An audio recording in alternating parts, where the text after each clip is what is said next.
नमस्कार आरजेडी.इन चैनल को आपको स्वागत।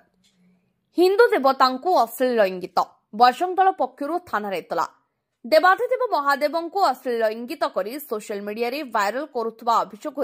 आज रायगड़ा बजरंग दल पक्षर लिखित एतला प्रदान कर सलमान दिबाका नामक जड़े युवक सांगसाथी सहित मिसी देवता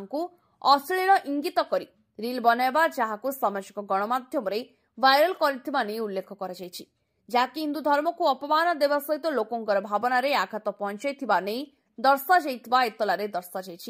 तुरंत उक्त युवकों को गिरफ्त करने बजरंग दल पक्षर दाबी कर घटना प्रकाश गत किछि दिन तले रायगड़ा जिला चंद्रपुर ब्लॉक हनुमानपुर पंचायत अंतर्गत जबागुड़ा ग्रामर सलमान दिबाका नामक जड़े युवक साथी मान सहित मिसी रायगड़ा सहर गायत्री नगर निकट में प्रेम पहाड़ रे थिबा महाकालेश्वरंकर प्रतिमूर्ति को अश्लील इंगित करी वीडियो बनाइबा सहित ताहाकू वीडियो सामाजिक गणमाध्यम